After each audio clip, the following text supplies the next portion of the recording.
제목으로 우리가 말씀을 한번 묵상해 보도록 하겠습니다. 우리 성도님들은 본인의 삶의 가치를 어디에 두고 있습니까? 내가 살아가는 삶의 중요도라고 얘기할 수 있죠. 가치는 중요한 것을 얘기합니다. 그래서 나는 다른 것보다도 내 삶의 주제, 가치, 이것은 이 부분입니다라고 얘기할 만한 것이 있는가라는 것입니다. 내가 중요하게 여기는 것은 무엇입니까? 나는 무엇에 가치를 두고 있습니까? 어떤 사람은 돈에 가치를 둡니다. 어떤 사람은 때로는 권력에다 가치를 둡니다. 또 어떤 사람은 명예에다 가치를 둡니다. 또 어떤 사람들은 철학이나 학문, 어떤 사상에 가치를 둡니다. 그래서 무엇보다도 그것을 중요시 여기고 또 그것에 대해서는 타인과 이렇게 어떻습니까? 타협하지 않는, 자신의 가치가 손상을 입을 것 같으면 타협하지 않는 그러한 사람들이 참 많습니다. 그래서 살아가는 삶의 가치를 보면 그 사람의 삶의 모습을 발견할 수 있습니다. 그 사람이 가지고 있는 그 주제, 그 삶의 주제, 그것을 우리가 안다면 이 사람은 어떤 인생을 살아왔다, 그리고 앞으로도 어떻게 살아갈 것 같다라는 것을 분명히 짐작해 볼 수가 있습니다. 그래서 이런 말이 있습니다. 가치는 인간의 행동을 지배한다라는 말이 있습니다. 그만큼 그 사람의 철학, 사상, 또 중요한 것, 그 인생의 가장 중요도, 그것은 그 삶의 행동을 지배하는 것입니다. 자신의 목표가 있으니까 그 목표를 이루기 위해서 사람들은 끊임없이 추구하는 것이 있습니다. 그래서 너무 과하다 싶을 만큼 그렇게 행동하는 것을 분명히 볼 수 있습니다. 그래서 우리가 내가 어떻게 행동하는지, 그리고 좀 더 다르게 표현한다면 나는 어떤 흔적을 남기는지를 한번 보시기 바랍니다. 그러면 분명히 그가 하는 행동, 그가 했던 그 흔적들, 살아왔던 삶의 흔적들, 그것을 보아도 충분히 그 사람을 알 수가 있는 것입니다. 그리고 우리 성도님들은 분명히 자신의 가치를 어디에 두어야 할지를 한번 우리가 그리스도인으로서 내 가치가 무엇인지를 다시 한번 점검해 보시기 바랍니다. 그리스도인인데 그리스도인으로서의 그 가치가 없이 그냥 세상 사람들과 똑같이 그냥 그렇게 살아간다면 그 삶에 하나님이 주시는 은혜가 어떻게 보면 참 무의미한 그러한 삶일 수 있는 것입니다. 우리는 정말 신념이 참 사람들을 많이 바꿉니다. 그래서 우리가 이 신념이, 특히 그리스도인들이 이 신념이 바르게 세워지기를 바랍니다. 그렇죠? 악하게 사용되지 않고, 또는 악을 향해서 계획들을 세우지 않고, 그리고 자신의 삶의 무게를 악한 데 두지 않고 그렇게 살아갈 수 있기를 원합니다. 그래서 우리가 때로는 진리에 목숨을 걸어야 되는데 비진리에다가 목숨을 거는 사람들이 많습니다. 중요하지 않는 것, 하나님에게 있어서 우리가 신앙생활하며 살아가는 데 있어서 중요하지 않는 것, 그것에다가 너무 많은 것을 투자하는 사람들이 있습니다. 그리고 우리 성도님들이 믿음 안에서 내가 그리스도인으로서 삶의 가치를 어느 곳에 두고 어떻게 살아가야 할지를 분명히 다시 한번 생각해 볼 수 있는 시간들이 됐으면 참 좋겠습니다. 오늘 말씀을 보시기 바랍니다.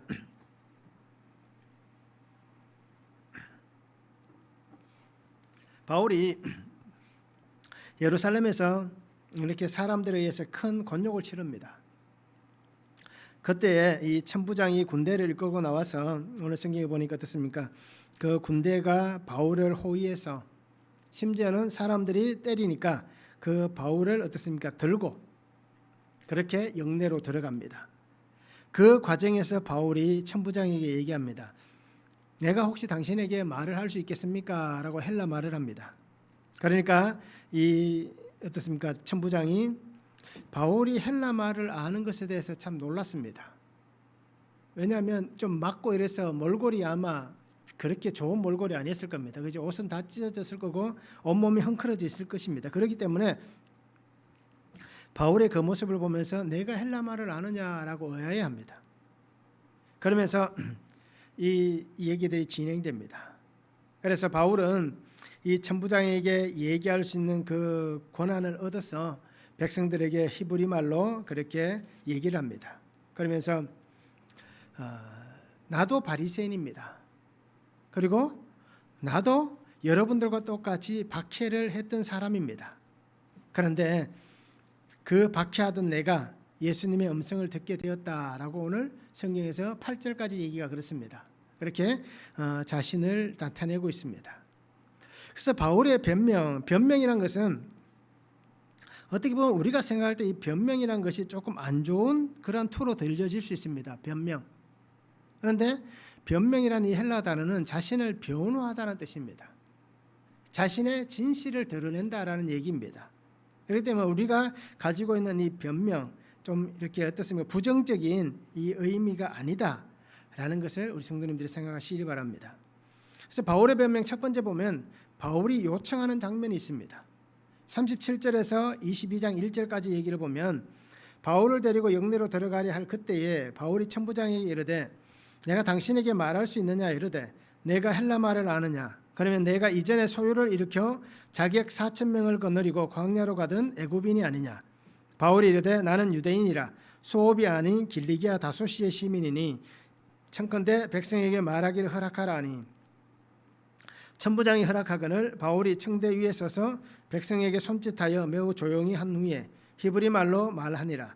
부형들아 내가 지금 여러분 앞에서 변명하는 말을 들으라 라고 말씀합니다.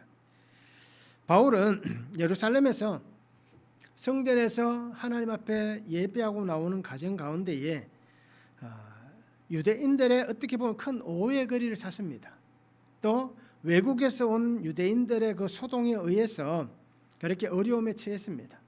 그래서 예루살렘 성전 밖으로 쫓겨나게 되고 그곳에서 사람들에게 굉장히 어려움을 당합니다. 핍박을 당하게 됩니다. 그 소리를 들어 로마 군대가 바울의 그 소동에서 구합니다. 그리고 바울을 군대의 영내로 데려가는 과정 가운데 있는 장면이 오늘 말씀의 부분입니다. 그래서 바울은 천부장에게 얘기를 합니다. 내가 백성들에게 말할 수 있습니까? 내가 백성들에게 할 얘기가 있는데 그 말을 해도 되겠습니까? 라고 헬라 말로 천부장에게 요청을 합니다. 그래서 이 천부장은 묻습니다. 그러면 얼마 전에 일어났던 그 소유를 일으켰던 자객 4,000명을 거느리고 광야로 갔던 애굽인이 혹시 네가 아니냐라고 천부장이 묻습니다. 그래서 이 천부장의 눈에는 이 바울이 그렇게 소요를 일으켰던 사람의 모습으로 보인 것입니다. 그래서 그렇게 질문한 것입니다. 과연 이 애굽인은 누구냐라는 것입니다. 이 시대의 그 역사학자인 요세푸스에 보면 이런 얘기가 있습니다. 이 얘기가 주후 54년경에 있었던 얘기다라고 기록을 합니다. 그러면서 이 애굽인은 유대인 3만 명을 거느리고 광야에서 예루살렘으로 왔던 사람이다. 그리고 3만 명을 거느리고 감림산에 그가 거했다라고 얘기합니다. 그러면서 이 사람이 한 얘기가 뭐냐면 내가 명령만 하면 예루살렘 성벽이 무너질 것이다. 그러면 우리는 그때에 그 성 안에 쳐들어 가자라고 얘기하던 거짓 예언자였다라고 얘기를 합니다. 그래서 그 사람 3만 명이나 되는 수많은 사람이 이를 따랐다라고 얘기합니다. 그런데 오늘 성경에도 보니까 어떻습니까? 자객 4,000명이라고 얘기하잖아요. 그래서 요세푸스는 그 3만 명이나 되는 수많은 사람들 중에서 특별히 한 4,000명 정도가 이렇게 무력을 쓸 수 있는 자객과 같은 그러한 사람이었다라고 얘기합니다. 그래서 이 4,000명이나 되는 사람들이 로마인들과 또는 친로마주의를 가지고 있는 유대인들, 이 사람들을 힘들게 하고 그 사람들의 그런 재산을 빼앗기도 하고 그 사람들을 어려움에 처하게 하는 그 일들을 바로 이 사람들이 했다라고 얘기합니다. 그런데 오늘 성경에도 22장에도 보면 나와 있습니다. 벨릭스 총독이 그 지역에 있었습니다. 그래서 벨릭스 총독이 군대를 파견해서 이 4,000명이나 되는 사람들, 이 사람들을 다 흩었습니다. 그런데 기록에 보면 한 수백 명은 죽였고 또 한 200명은 사로잡았고 나머지 한 100명은 다 도망갔다라고 그렇게 표현을 합니다. 그래서 어떻게 보면 역사학자가 이 4,000명, 3만 명이라고 이렇게 표현을 하고 있지만 학자들 사이 견해를 보면 좀 과장된 숫자가 아닌가라고 얘기합니다. 그래서 신학자들은 이렇게 죽은 사람도 수백 명이고 잡혀간 사람도 한 200명이고 도망간 사람이 한 100명 정도 된다라고 해석을 하는 것을 보면은 그렇게 많은 사람은 아니었다라는 것을 우리가 짐작해 볼 수 있습니다. 그래서 천부장이 분명히 그렇게 얘기합니다. 그러면 내가 그 사람이 아니냐라는 것입니다. 이 소요가 일어난 것을 보면서 그가 그렇게 짐작한 것입니다. 이렇게 소요를 일으키는 사람, 또 난을 일으킨 사람들은 어떻습니까? 국가에 대해서 굉장히 어떻게 보면 선동하는 사람들입니다. 그리고 국가를 향하여서 물리적 힘을 가하고 그 피해를 사회의 수많은 사람들에게 이 피해를 입히는 사람들입니다. 그래서 바울을 보니까 바로 그러한 모습이 보였다는 것입니다. 그런데 실질적으로 어떻습니까? 백성들의 소동과 이 바울의 모습은 그렇게 난을 일으켰던 사람의 모습과는 전혀 반대되는 상황이었습니다. 그래서 천부장은 이 바울을 오해한 것입니다. 그래서 바울이 헬라 말을 하는 것을 통해서 이 천부장이 놀라는 장면이 바로 그것 때문입니다. 어떻게 보면 헬라 말을 할 수 없는 사람 같은데 그렇게 헬라 말을 하고 있기 때문입니다. 그래서 바울은 분명히 자신을 밝힙니다. 나는 소읍이 아닌 길리기아 다소시의 사람이다 라고 자신을 분명히 밝히고 있습니다. 바울은 자신이 백성들 앞에서 변명할 만한, 정당하게 자신의 입장을 밝힐 만한, 그래서 나의 깨끗함을 주장할 만한 그 기회를 얻고자 합니다. 그것이 왜 바울이 이렇게 변명하려고 하는지를 28절과 29절에 분명히 나와 있습니다. 바울이 복음을 전했던 것도 분명한 이유가 있겠지만 21장 28절과 29절에 보면 유대인들이 왜 이렇게까지 했는지에 대한 이유를 보여줍니다. 그것은 성전은 유대인들에게 거룩한 자리입니다. 그런데 바울이 이 성전에 헬라인을 데리고 들어갔다라고 얘기합니다. 율법을 비방하고 모세의 법을 어기고 모든 사람들에게 그거 필요 없다라고 얘기했던 그것도 다 묶어서, 그런데 결정적으로 얘기한 게 무엇입니까? 헬라인을, 이방인을 하나님의 성전 거룩한 곳에 데려 들어가서 이 성전을 더럽혔다 라고 얘기하고 있는 것입니다. 그런데 분명한 것은 어떻습니까? 그들은 잘못 본 것입니다. 29절에 얘기하잖아요. 에베소 사람 드로피모가 바울과 함께 시내에 있음을 보고 라고 얘기합니다. 그냥 그 예루살렘 시에 있는 그 드로피모를 보고 성전에 들어갔을 것이다 짐작하고 그 얘기를 한 것입니다. 그래서 바울은 자신의 분명한 그 모습을, 입장을 밝히기 위해서 이렇게 변명을 하기를 원하는 것입니다. 그래서 바울은 천부장의 그 응답을 받고 백성들을 모읍니다. 그리고는 백성들 앞에서 히브리 말로 백성들에게 자신의 말을 합니다. 이렇듯 말은 사람을 움직이는 힘이 있습니다. 한 사람의 말 아니면 다수의 말, 누구의 말이든 상관없이 말은 사람을 움직이는 힘이 분명히 있습니다. 바울의 모습에서도 분명히 보여집니다. 그래서 오늘 성경에 보면 22장에도 똑같이 등장하는데요. 이 말씀을 보면 바울이 하는 이 말에 분명한 사람의 마음을 움직이는 힘이 있다는 것을 보여줍니다. 왜냐하면 그리스도인들의 말은 그 속에 하나님의 역사하심의 은혜가 있기 때문입니다. 하나님께서 그 역사하시는 권능을 가지고 그 사람의 환경 안에, 그 사람의 모든 상황 속에 하나님께서 역사하셔서 그 사람의 그 지금의 현재의 모습을 하나님이 만들어 가시기 때문에 믿음의 사람의 말에 하나님의 역사하시는 힘의 은혜가 나타나는 것입니다. 그러기에 말은 사람을 움직이는 힘이 분명히 있습니다. 그리고 오늘 우리도 분명히 그렇게 생각하시기 바랍니다. 그냥 우리가 내뱉는 수많은 말들, 그 말들이 힘이 없이 그냥 떨어지는 말이 아니라 그리스도인들의 한마디는 세상을 움직이는 힘이 있다라는 것입니다. 그래서 예수님 말씀하셨잖아요. 누구든지 저주하면 그 저주가 어떻습니까? 그에게 이루어질 것이다. 누구든지 그를 축복하면 그 축복이 그에게 이루어질 것이다 라고 말씀하셨잖아요.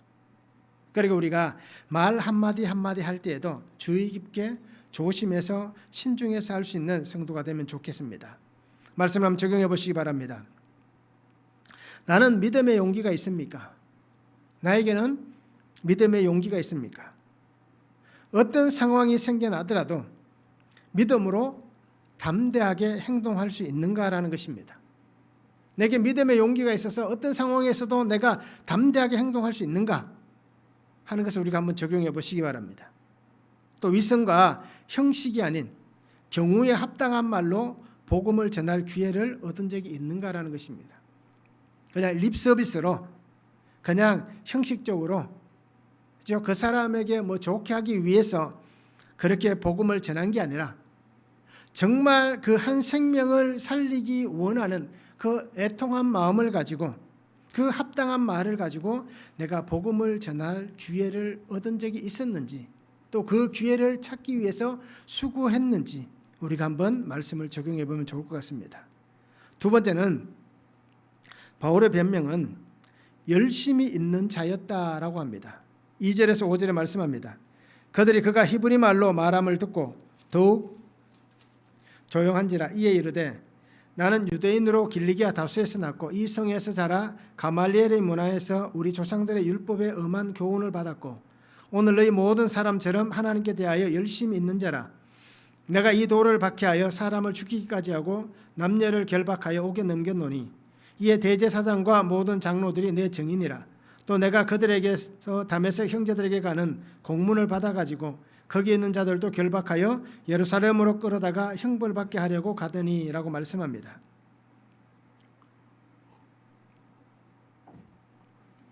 바울은 자신에 대해서 또 자신의 그 배경에 대해서 그리고 자기가 했던 일들에 대해서 백성들 앞에서 분명하게 밝힙니다. 그러면서 앞에서 말씀드렸듯이 여러분들의 오해였습니다. 나는 성전을 더럽히지 않았습니다. 그러면서 나는 정말 하나님이 주신 거룩한 곳에 그렇게 무례하게 행하지 않았습니다. 왜냐하면 내가 유대인이기 때문입니다 라고 얘기합니다. 그래서 오늘 성경 2절부터 쭉 나오는 얘기들이 바로 이런 얘기입니다. 나는 유대인이기 때문에 정결 예식을 어지럽히지는 않습니다. 여러분들이 주장하는 같이 가는 곳마다 우리의 율법과 그리고 우리의 정결 예식을 포기하라, 그것을 파기하고 모세법을 따를 필요 없다라고 얘기한 것이 절대 아닙니다 라고 그는 그렇게 얘기합니다. 내가 자라온 삶의 자리가 분명히 이러한 곳입니다. 그렇기 때문에 여러분들은 분명히 잘못 알고 있습니다. 나는 유대인입니다. 길리기아 다수에서 태어났습니다. 그리고 예루살렘에서 자랐습니다. 가말리엘의 문화에서 조상들의 율법에 엄한 교훈을 받았습니다. 이 시대의 가말리엘은 유대인들 가장 엘리트들만 다닐 수 있는 어떻게 보면 오늘날 학교와 같은 곳입니다. 그래서 누구나 가말리엘 문화에서 그렇게 학문을 배울 수 있는 사람들은 되지 못합니다. 특별한 사람들, 어떻게 보면 엘리트들만 그곳에 나갈 수가 있는 것입니다. 그리고 나도 여러분들처럼 하나님께 대하여 열심히 있는 사람입니다 라고 분명히 밝히고 있습니다. 여기서 열심이란 단어는 뜨겁다라는 단어입니다. 그래서 열정적이다, 뜨겁다, 열정적이다 또는 열광하다라는 그런 뜻입니다. 그래서 이 열심이라는 단어를 좋은 의미로 이렇게 풀이할 수 있습니다. 선한 목적을 이루려고 노력하는 사람이다 라고 우리는 해석해 볼 수 있습니다. 그래서 바울은 자신이 얼마나 열심히 있었는지 분명히 얘기합니다. 그런데 나중에 바울이 밝힌 그것을 보면 분명히 알 수 있는 것은 그때의 그 열심은 시간이 지나고 예수님을 만나고 나서 보니까 목적을 위한다는 이유로 내가 얼마나 그 당위성의 선을 넘어버렸는지 그때서야 깨달았다라고 얘기합니다. 선을 넘어버린 이 열심, 그때는 알지 못했다. 그런데 주님을 만나고 나니까 그것이 보였다라는 것입니다. 그때는 나는 이것이 당연하다고 여겼다는 겁니다. 내 목적, 하나님을 믿는 나의 목적, 하나님 주신 내 목적, 이것을 이루기 위해서는 이것이 당연하다고 여겼는데, 시간이 지나서 주님 안에 은혜를 받고 보니까 그것은 잘못이었다라는 고백이 분명히 오늘 이 열심히 있는 자였다라는 그 말 속에 포함되어 있는 것입니다. 그러면서 나는 이 도를 박해하던 사람이다라고 얘기합니다. 여기에서 이 도란 것은 바로 예수 그리스도를 가리킵니다. 주님의 십자가, 주님의 부활, 주님의 재림, 그 모든 것을 담고 있습니다. 그래서 예수님을 가리키고요, 더 나아가면 예수님을 믿는 무리들, 교회를 가리키고 있습니다. 그래서 이 기독교 자체를 바로 이렇게 이 도다라고 표현합니다. 그래서 이 도라고 이 표현한 것은 바울이 유대인과 이 그리스도인의 차이가 완전히 분리되는 것이 아니다라는 것을 나타내는 겁니다. 전혀 다른 종교다, 완전 구별된 다른 것이다 라고 말하는 것이 아니라 바로 이 우리 유대인이 바로 이 도 예수 그리스도 안에 다 속해야 된다. 우리가 하나님의 아들 예수 그리스도를 믿어야만 하나님이 우리에게 주신 이 은혜의 말씀 안에 거하는 것이고 하나님의 법 안에 거하는 것이다 라는 것을 강조해서 바울이 얘기를 하고 있습니다. 그래서 이 도다라고 분명히 표현합니다. 그래서 바울은 자신이 하나님을 향하여서 얼마나 정말 그 마음이 뜨거웠는지를 분명히 밝힙니다. 그렇기 때문에 자기 눈에 보이는 것, 자기 생각에 이것은 잘못이다 라고 여겼기 때문에 그가 정말 자기의 입장에서는 선한 목적을 이루려고 했던 그 삶이라고 생각했기 때문에 이 하나님의 선한 뜻을 이루기 위해서 얼마나 그가 난폭하게 했는지에 대해서 분명히 얘기하고 있습니다. 사도행전 7장 58절과 8장 3절에 보면 잘 나와 있습니다. 성 밖으로 내치고 돌로 칠세 정인들이 옷을 벗어 사울이라는 청년의 발 앞에 두니라. 사울이 교회를 잔멸할세 각 집에 들어가 남녀를 끌어다가 옥에 넘기니라. 자기의 입장에서는 정말 선한 목적을 이루기 위한 그 모습이었다고 여겼는데, 그런데 나중에 고백하는 건 뭡니까? 나는 이렇게 악한 사람이었습니다. 나는 이렇게 하나님께서 정말 나를 멸망시켜도 내가 할 말이 없는 그러한 사람이었습니다. 말씀드렸듯이 나는 이 열정이 너무 지나쳤던 사람입니다. 그래서 사람을 죽이기도 했습니다. 또 사람을 잡아 옥에 가두기도 했습니다. 심지어는 이 도를 따르는 자를 완전히 섬멸하기 위해서 나는 그 길을 쉬지 않고 달려갔습니다. 공회에서 이 공문을 받아가지고 다른 누구보다도 더 열심히 정말 이 삶을 살았습니다. 그런데 지난날에 이 나의 삶이 이랬다는 건 여러분에게 내가 이렇게 얘기하고 있는데 혹시라도 이것이 저거 가짜 아니야. 바울이 어떻게 보면 자기의 그 입장을 밝히고 자기 살려고 이렇게 우리 유대교를 흠집내는 그러한 말을 하는 거 아니냐라고 얘기할 수 있는 그러한 생각이 있다라고 여겼기 때문에 바울이 뭐라고 얘기합니까? 나는 이것에 대해서 거짓이 없습니다. 그래서 내가 하고 있는 이 말에 대해서 증명해 줄 증인들도 분명히 있습니다.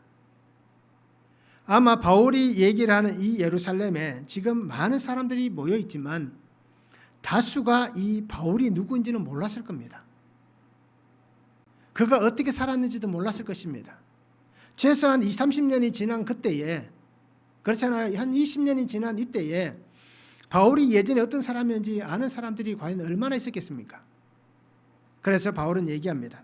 대제사장과 모든 장로들이 나의 증인이 된다라고 얘기합니다. 내가 누군지 그들은 분명히 알고 있다.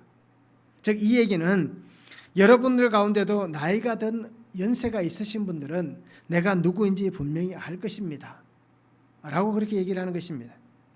그러면서 내가 어떻게 살았는지 정말 그분들은 잘 안다. 내가 무엇을 하고자 했는지 그분들은 분명히 잘 알고 있다. 그렇기 때문에 나에 대해서 알고 싶다면 그들에게 물어보라. 분명한 것은 나는 정말 악을 행하던 자의 모습이었다. 유대인들의 입장에서 보면 그것이 정당하다라고 얘기했지만 그러나 그것은 하나님이 보실 때에는 악이었다라는 것입니다. 하나님께서 그렇게 하지 말라. 하나님이 그것을 원치 않음에도 불구하고 나는 예루살렘 공의회의 도움을 받아서 그렇게 악명 높은 일을 자행했던 그러한 사람이었다라고 분명히 자신을 밝히고 있습니다. 이렇듯 우리도 살아오면서 어떻습니까? 열심이 참 많잖아요. 그런데 내 열심을 가지고 죄를 짓습니다. 내 열심을 가지고 악행을 저지릅니다. 심지어는 거짓말을 하기도 하고요. 심지어는 속이기도 합니다. 그리고는 수많은 사람들에게 자신의 위선적인 포장된 모습을 보여주면서 살아갑니다. 그래서 아마 많은 사람들이 그렇게 생각할 수 있을 거예요. 저도 저의 모습을 보시면서도 솔직히 나의 속모습을 모르시잖아요. 그렇기 때문에 보여지는 것만 가지고 우리 성도님들도 저를 평가하기 때문에 목사인 제가 어떻게 살았는지도 잘 모르실 거예요. 그리고 어떤 생각을 가지고 있는지도 잘 모르실 거예요. 그냥 보여지는 것만 보기 때문에. 그런데 분명한 것은 어떻습니까? 나도 이들과 똑같은 삶의 길을 걸어왔다는 것입니다. 거짓된 행동을 하기도 하고요. 속이기도 하고요. 때로는 나 살자고 다른 사람을 악행에 밀어넣기도 하고요. 때로는 다른 사람들의 것을 빼앗기도 하는 그러한 모습을 가지고 살아왔던 사람의 모습임을 분명히 고백하는 겁니다. 저라고 해서 저 사람은 다를 거야 라고 생각하지 마시기 바랍니다. 목사기 때문에 나와 다르겠지 라고 생각하지 마시기 바랍니다. 똑같은 육신을 가지고 있고 똑같은 성등을 가진 사람입니다. 그런 사람이 그냥 주님이 주시는 사명을 따라서 이 직책을 감당하고 있을 뿐이지 다른 것은 없다라는 것입니다. 그러기에 우리는 분명히 하나님 앞에서 우리의 모습이 나의 목적과 수단을 위해서 다른 사람을 분명히 그렇게 사용했던 우리의 모습들을 분명히 볼 수 있는, 그리고 그것을 분명히 하나님 앞에 바울같이 이렇게 고백할 수 있는 삶을 우리가 함께 살았으면 좋겠습니다. 말씀을 적용해 보시기 바랍니다. 나는 어떤 열정을 가지고 살아왔습니까? 그리고 지금부터 앞으로는 또 어떤 열정을 가지고 살아가시겠습니까? 말씀을 한번 적용해 보시기 바랍니다. 예수님을 만나기 전, 예수님을 믿기 전 나의 삶은 어떠했습니까? 예수님을 모를 때 나는 어떻게 살았습니까? 이 말씀을 통해서 바울같이 우리가 적용해 보시기 바랍니다. 바울이 얘기하지 않습니까? 예수님을 만나기 전에 나는 이런 사람이었습니다. 우리의 고백도 이 안에 있기를 원합니다. 세 번째는 예수님께서 만나 주셨습니다. 6절에서 8절에 말씀합니다. 가는 중 다메섹에 가까이 갔을 때에 오정쯤 되어 홀련히 하늘로부터 큰 빛이 나를 둘러 비치매 내가 땅에 엎드러져 들으니 소리 있어 이르되 사울아 사울아 내가 왜 나를 박해하느냐 하시거늘 내가 대답하되 주님 누구시니까 하니 이르시되 나는 내가 박해하는 나사렛 예수라 하시더라.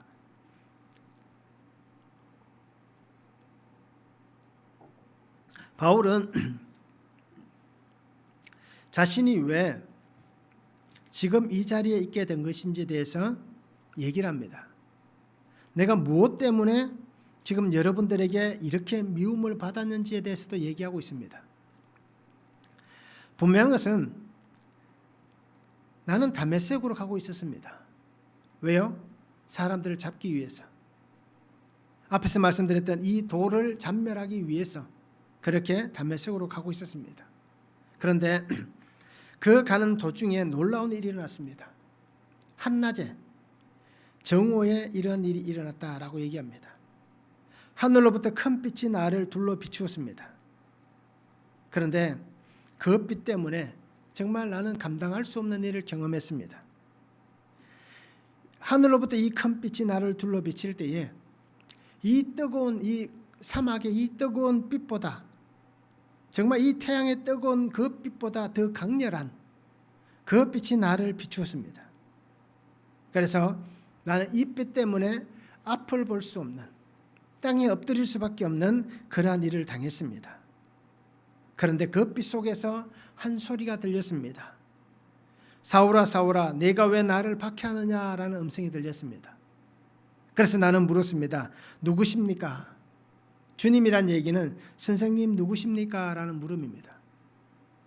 그때 예수님께서 얘기합니다. 나는 내가 박해하는 나사렛 예수다라고 말씀을 하셨습니다. 이렇게 바울은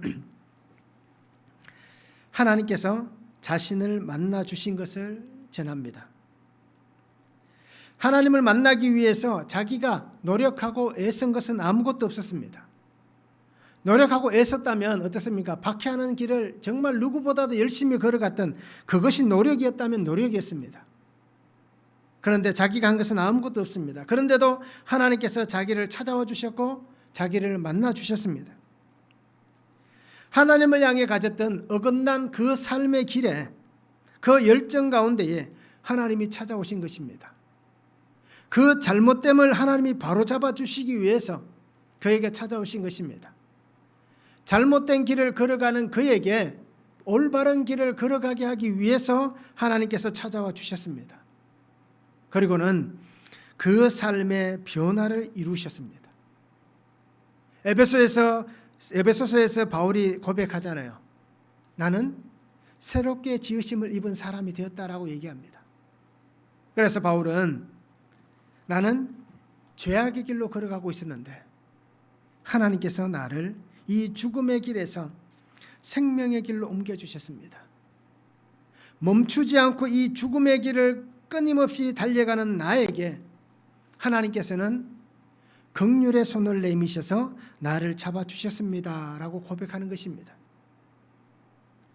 지금 내가 이렇게 여러분들 앞에서 힘든 일을 겪었지만 내가 바울이 되어서 말씀을 전하는 사람이 된 그것은 바로 하나님의 그 손이 나를 잡아주셨기 때문에, 바로 하나님께서 나를 삶의 변화 가운데서 나를 세워주셨기 때문에, 나를 죽음이 아닌 생명으로 옮겨주셨기 때문에, 그리고 하나님의 음성, 하나님의 부르심의 음성을 들었기 때문이다 라고 그가 고백을 하는 것입니다.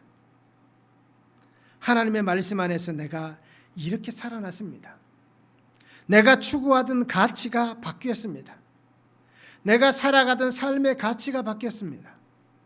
내가 바라보았던 가치, 이제 내가 바라봐야 될 그 가치가 바뀌었습니다. 나의 삶의 진정한 가치가 이제 생겨났습니다 라고 그는 고백하고 있는 것입니다. 그러면서 바울은 얘기합니다. 하나님은 왜 나를 찾아오셨을까요? 왜 하나님께서 나를 찾으셨을까요? 나는 내가 박해하는 예수다라고 말씀하시면서 왜 나를 찾아오셨을까요? 라고 바울은 얘기합니다. 디모데전서 1장 13절과 16절에 말씀합니다. 내가 전에는 비방자여 박해자여 폭행자였으나 도리어 긍휼을 입은 것은 내가 믿지 아니할 때에 알지 못하고 행하였음이라 라고 얘기합니다. 하나님을 믿는 사람이었음에도 불구하고 분명히 바울은 뭐라고 얘기합니까? 내가 긍휼을 입었는데 이 긍휼을 입은 것은 뭐라고 얘기합니까? 내가 믿지 아니할 때에 하나님을 알지 못하고 행동했기 때문에 하나님이 내게 이 긍휼을 베풀어 주셨다는 것입니다. 또 16절에는 얘기합니다. 그러나 내가 긍휼을 입은 까닭은 예수 그리스도께서 내게 먼저 일체 오래 참으심을 보이사 후에 주를 믿어 영생 얻는 자들에게 본이 되게 하려 하심이라 라고 얘기합니다. 주님께서 그렇게 악을 행하는 나를 진작에 멸망시킬 수도 있었는데, 그런데 왜 하나님이 그렇게 긍휼을 베푸셨느냐? 바로 하나님의 오래 참으심 때문입니다. 왜 오래 참으셨느냐? 영생 얻는 자들에게 본이 되게 하기 위해서. 나는 이렇게 악한 자입니다. 나는 살인자입니다 라고 얘기하는 그 사람도 하나님께서 봐라 바울도 내가 사랑하지 않느냐. 나는 이렇게 나쁜 짓을 하고 사람들을 정말 힘들게 하고 사람들을 죽음으로 몰아넣었던 사람입니다. 그렇기 때문에 나는 예수를 믿을 수 없습니다 라고 얘기하는 사람들에게 바울을 봐라. 바울도 그렇게 살지 않았느냐? 그런데 어떻게 됐느냐? 하나님이 그를 살리시지 않았느냐? 그러기에 바울의 고백도 마찬가지입니다. 내가 본이 되게 하기 위해서, 내가 그 사람들의 눈에 예수 믿을 수 있는 그 통로가 되게 하기 위해서 하나님이 이렇게 하셨다라는 것입니다. 그래서 나를 만나주신 이 하나님께서, 이 주님께서 오늘 여러분 앞에서 얘기하고 있는 나의 소리를 듣는 여러분들, 나를 변화시켜 주신 이 하나님께서 여러분들도 변화시켜 가실 것입니다. 나를 박해하는 여러분들도 하나님께서 그 박해자의 자리에 있는 여러분들도 내가 박해자일 때 하나님이 나를 변화시키셨듯이 여러분들도 그렇게 변화시켜 가실 것입니다. 내가 변화되었다면, 내가 하나님의 은혜 가운데 거하였다면, 내가 하나님이 그 회복시켜 주시는 그 시간 속에서 하나님의 은혜를 함께 누렸다면 여러분들도 가능합니다. 여러분들도 충분합니다. 여러분들은 나만큼은 아니지 않습니까? 라고 바울이 얘기하는 것입니다. 그래서 바울은 특별히 22장에서 분명히 자신의 이 변화하는 이 말들을 통해서 여러분 모두는 하나님이 살리기를 원하십니다. 이미 여러분들은 유대인으로 하나님 택함을 받았지 않습니까? 그러면 하나님께서 여러분들을 살리기 위해서 이 땅에 보내신 예수 그리스도, 그분을 믿어야 되지 않겠습니까? 살리기 위했는데 왜 여러분이 그분을 거부하십니까? 그래서 주 은혜 안에, 그 복음의 은혜 안에 거하라라고 얘기를 하는 것입니다. 이렇듯 오늘 우리에게도 분명히 말씀합니다.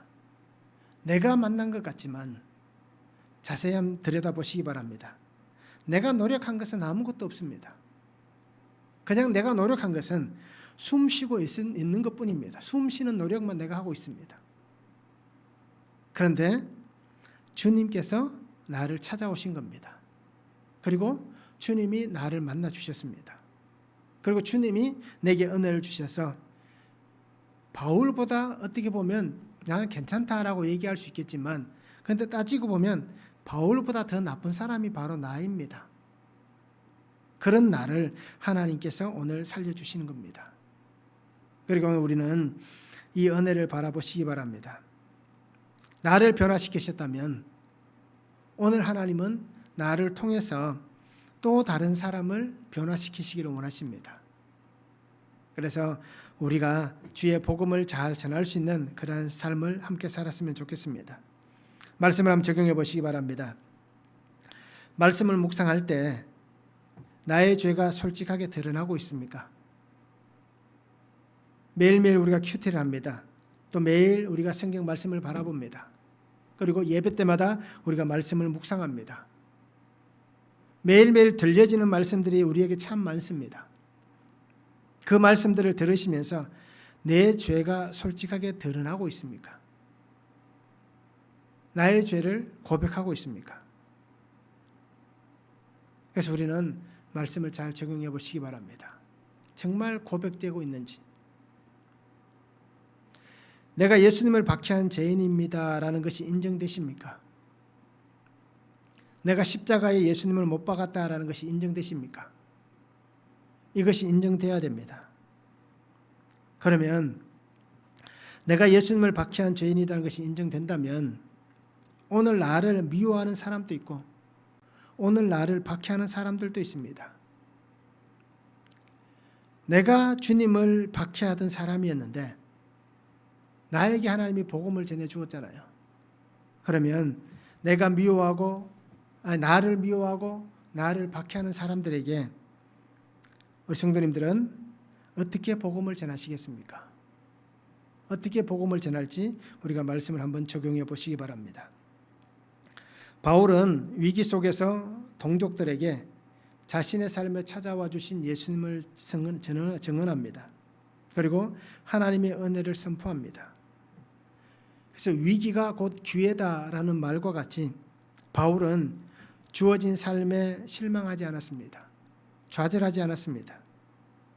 자신의 위기 가운데 찾아온 이 기회를 놓치지 않고 그 유대인들 수많은 사람들 앞에서 자신 삶에 일어난 복음의 놀라운 증거를 기회로 삼았습니다. 이렇듯 오늘 나에게 주님이 오셨습니다. 그리고 나에게 말씀해 주십니다.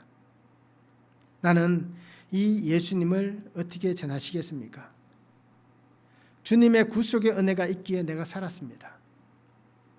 주님의 이 구속의 은혜가 나에게 오셨고 이 은혜가 나에게 멈추지 않았습니다.